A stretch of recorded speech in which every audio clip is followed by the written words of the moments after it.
Hello, friends. Welcome back to the Strong Stoic Podcast. I am your host. Of course, it's me, Brandon Tumblin.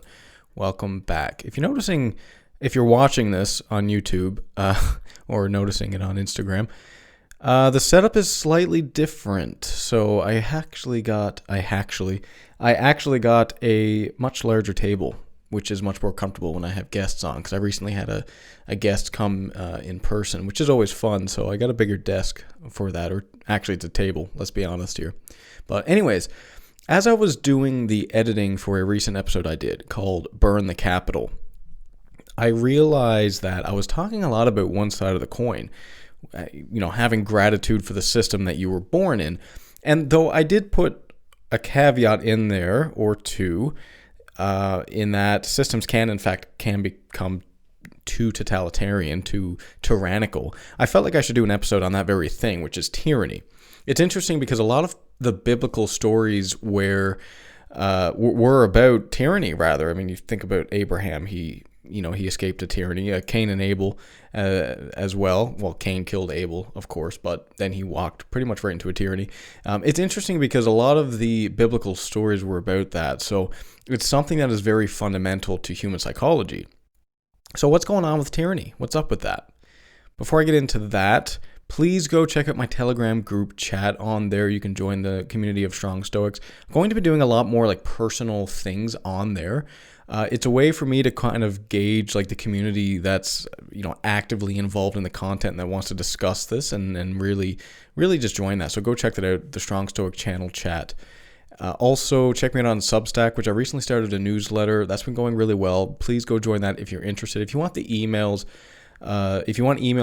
on the podcast episodes to come directly to you, that's the best way to do it. Sign up for Substack, and there's also a paid option there if you're interested in supporting me there. You can also check me out on Patreon. If you join me and are a supporter on Patreon, I've already added you to the Substack paid version. And also my articles are on Medium and the Stoic Gym. All right, let's go through a quick summary of what I spoke about on that episode of Burn the Capital. It's interesting because I have, when I was doing the editing, I noticed a few things, and I'd like to point out a little bit here, some of these things. The episode I did, it was essentially a reaction to the desire and motivations of many people to want to destroy the culture that they're born into. Now, that's modern culture as well, people of today, but also all throughout history. This is not a new concept to have a little bit of resentment towards the very system that brought you into being. Culture and society are naturally oppressive in some ways. They need to be for there to be an identity, for there to be a culture. Now, if you look up oppression in the dictionary, it's interesting because you'll see something like on Merriam-Webster, it's, and I quote, prolonged, cruel, or unjust treatment or control. So you may rightly have the perspective that a culture that enforces something like speaking English, for example, and I use enforce lightly because you can speak other languages, but predominantly you want to speak the language that you're born into, you can arguably say that, well, that's not unjust. It's not unjust to require people to speak a particular language, but that really depends on the subjective nature of the person. For example, to use another example here, we wouldn't say that putting a child in a timeout is unjust or oppressive per se, though some actually do think that it is oppressive to children. But to the child's mind, yes, this is absolutely oppressive. They're just trying to be, quote, quote, free. And so the parent is actually oppressing them in a sense. So as a society, we define what is just and unjust. We all have our subjective view on what just and unjust means to us as an individual. But as a society, we do define, we have definitions for just and unjust, and we call these things laws. And that's part of what gets socialized into us. Obviously, we have to, adhere to the laws of the country that we're born into. So yes, oppression is unjust treatment. But the point I was trying to make in that episode is that where that line is, it changes with the individual and with society. And here's a great example. In China, it's not a big deal to kill a dog and eat it. Now, if you're in North America, you probably heard me say that, and you don't feel very comfortable right now. Why? Because in North America, we deem the dog as something like a sacred animal, as man's best friend. And so, of course, that's a crime in America, in North America in general. It's a crime to kill what we call pets. But we kill very similar animals. We kill pigs, we slaughter, cows for meals. So one could immigrate to America from China and think that is unjust to not allow eating dogs. I mean, why not, right? What's the difference? And are they right? Well, who knows? In Stoicism, there is considered to be a quote, quote, just society. Objectively speaking, they believe in an objectively just society. However, we don't always know what that is.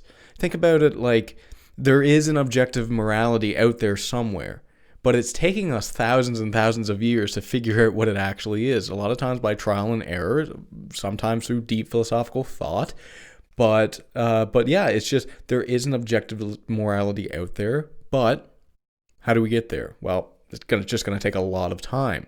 So in sum, it's entirely normal to feel like your culture is oppressing you in some ways, but that sometimes that oppression is actually good and that it gives you a place in the world.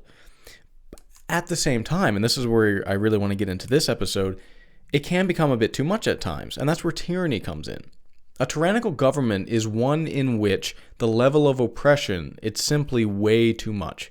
The ideal government balances freedom and order. You could say chaos and order. However, this balance, it's really hard to find and maintain, and it changes with the times. You need some order to maximize, let's say, virtuous freedom, right? Freedom where everyone else can be free as well. So if you have a free society, that doesn't mean that individuals themselves can be free completely. Sometimes, perhaps often, historically speaking, governments can have way too much order, and that is called tyranny. There are tyrannical governments in the world today. Think about North Korea. It's a great example. It would be hard, for example, to convince a citizen of North Korea who is starving to death to be grateful for their society. I mean, that would be a crazy thing to do. These people are so low on Maslow's pyramid of needs that gratitude is so far from reach. And that raises a very interesting point here. Philosophy as a way of life is only really a thing when you have your basic needs met. If you are starving, if you are thirsty, if you are really deeply, deeply sick, and it's hard to flourish. It's really hard to flourish. Certainly, many have pushed this to the boundaries. Think about people like Solzhenitsyn or Viktor Frankl. But that's the line, in my very humble opinion. In fact, Viktor Frankl acknowledged that he was so malnourished at times that he felt no empathy or compassion for people being beaten to death right next to him. So you can imagine that his psychology isn't exactly working right at this stage. So he watched himself, and he was a psychologist, of course, so he could actually observe himself from an objective perspective, what he was experiencing when he was experiencing it. And he actually felt this loss of empathy, this loss of compassion. My point is that a lot of these philosophical tools, probably, let's be honest, all of them, they only really work if your brain is functioning normally. And if you are starving and deeply malnourished, your psychology no longer functions as it's supposed to. So then how can you expect philosophy as a way of life, which really is based on a functional human psychology, to work? A tyrannical society, a tyrannical government, doesn't allow its citizens to have their basic needs to the point where they are so focused on survival that philosophy as a way of life, including that of gratitude, isn't even in the picture. It's not even in the equation. It's an important caveat because when we're talking about something like gratitude and extreme tyranny, gratitude, it's not even there. It's not even visible because we're talking about people who don't even have their basic needs met. Their psychology is not functioning properly under these very, very extreme conditions. You might even say that if you have even the capacity to consider philosophy as a way of life, that your society and government certainly are not extremely tyrannical. So if you're sitting here right now thinking, well, what's the best way to live? What should I do to maximize my agency? What's that? You may be under a tyrannical government, but you're certainly not at an extremely tyrannical government. Because if you look at places like North Korea, again, as an example, these people are malnourished. They don't even have the psychology to even consider something like that. All they're thinking about is food, water, shelter. However, just because something's not extremely tyrannical doesn't mean that it's not somewhat tyrannical. Recall that balance that I mentioned earlier between chaos and order in a society. It's a very delicate one. Sometimes governments are a bit too tyrannical. Often, or other times, they're a bit too, quote, quote, free, meaning there's not enough order. People can do whatever they want. Think about countries where gangs can basically kill whoever they want and there's no justice, there's no order, the police are just getting paid off. That's a system where there's way too much, quote, quote, freedom. I use that term lightly. But what I mean is that people can do whatever they want with no consequences. That's why it's important for us to be vigilant and stay knowledgeable so that we can be mindful of and maintain that balance between chaos and order. In fact, one could very well argue that governments over time, they kind of tilt towards tyranny, meaning over time, governments are naturally becoming more and more tyrannical. Now, why might that be? Well, when a government is formed, it's normally because they escaped tyranny. That's the American story. Americans were predominantly British who were tired of the tyrannical rule of Britain. They're tired of the high taxes, so they fought for their freedom and they overcame that. And, well, hey, now America's free, right? But think about it. If a government isn't tyrannical, why would anyone want to leave? You just stay there, right? So when a government is started, such as America, it's usually because they're escaping tyranny. Over time, hundreds of years, new generations come and go, and we forget as a society that we escaped tyranny and how bad it can actually be. We start to want more and more laws to stop the bad things from happening, many of which are just a consequence of having freedom. Now think about that for a second. Here's an example. In the West, we're allowed to drive. If you look at America, up here in Canada, you have to get a license, but once you prove your competence, you have the ability and the freedom to drive. But driving kills people. A lot of people. It's not a small number. Why shouldn't the government illegalize private driving? I mean, less people would die, right? Think about it. Driving is killing people, so why doesn't the government just ban driving? It's because we accept that those deaths associated with driving, it's a necessary consequence of having freedom. If you choose to drive, you take on that risk. But this is where governments move over time. More laws, more rules, because, well, we have to protect our people. We have to protect our society. And we think in our hubris that we can live in a completely safe world. But how do we do that? How do we maintain that balance and stop tyranny from becoming an actual thing? Now, the answer, as many answers, is simple yet very complicated in the details. We have to decide as a society which fundamental values are non-negotiable, meaning which laws, which rights, which freedoms are we willing to fight tooth and nail for? Are we willing to die for? You could say that we must decide and agree what are our constitutional rights. If you're a Canadian, what do you want to include in our Charter of Rights and Freedoms? Yes, Americans, we have a different name on our quote-quote Constitution. We call it the Charter of Rights and Freedoms. Very lovely name, right? Let's go through a few of these, but not all of them, of course, because it's a very big document. I'm not going to go through them, but let's go through some of these fundamental human rights that we have here in the West and we consider sacred. Well, we have freedom of speech. Now, this has to be probably the most important, because without freedom of speech, we can't seek truth. And if we can't speak truth and seek truth, we can't flourish. We can't know what living according to nature means. What is the world? Who are we? Without seeking truth. That is what seeking truth actually is. I'm going to give you a quote by Solzhenitsyn, which is very, very just wonderful. And I quote, "The human race broke away from the animal world through thought and speech. It is natural that these should be free. And if they are shackled, we return to our animal state." Very interesting. Another one here we have freedom of the press. Very, very important. What's the purpose of that? It's to keep the government accountable to the people.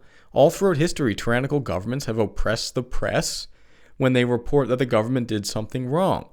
Now think about it. If you're in power and you know, quote, quote, know what's right, but you make a tyrannical call, quote, quote, for the greater good, this is what all dictators say, this is what all tyrannical governments say, why would you allow a reporter to tell the world about it? It's kind of like if you have a child and, you let them away with something that maybe they shouldn't do. It's like, well, do you want them to tell their siblings so that they can do the bad thing too? It's like tyrannical governments want to keep a check on information. They want to let the world know what the truth is. And if you have a third-party press that is reporting on the government, well, that's holding the government accountable. And if you're a tyrannical government, you don't want to be held accountable. There's the right to protest, another one. This one is keeping the government in line as well. Let's say the government makes a decision. Well, let's all gather in numbers and let them know. In America, you have the right to bear arms. If the government becomes tyrannical, we need a way to fight back. These are just a few. Lastly, I want to hit home where we fall into tyranny. How do we fall into tyranny as a society? Well, societies fall into tyranny because they start to remove, either overtly or covertly, the fundamental freedoms of their citizens.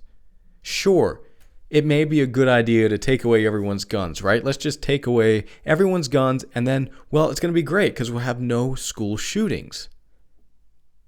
But what if the government decides to turn on us? How are we going to fight back? Yeah, great. Let's stop all protests because, they just block the streets anyway. They make a lot of noise. They keep people up. They're blocking the government buildings. They're standing on the grass, and we have that sign that says don't stand on the grass. Let's just ban all protests.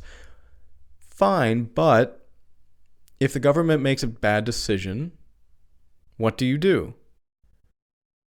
Let's take away some offensive speech. What about that one? Let's block some freedom of speech. We don't want anyone to get offended, right? That's a bad thing, getting offended and people feeling bad. Why should people have hurt feelings? Why do we allow people freedom of speech when it could potentially hurt feelings? If we just ban some words, you can't say this, you can't say that, all of a sudden, all bad feelings go away, right? But what if you have truth to say that may save us all from destruction? I say it often. Things are complicated. That's why we need to simplify it. What foundational values are we not willing to bend on? Maybe the American Constitution is a great place to start. Maybe not. But if you don't know what you're willing to die for, you may end up with a life where death is actually preferable. Thank you very much for listening. I hope you enjoyed this podcast episode on tyranny. If you're new here, episodes every Tuesday and Thursday. Consider leaving a rating and review wherever you are listening to this. Episodes, sorry, I already said that one. Check me out on Instagram, Twitter, all the social medias. I'm there. Would love to see you. Thanks again. Cheers. Until next time.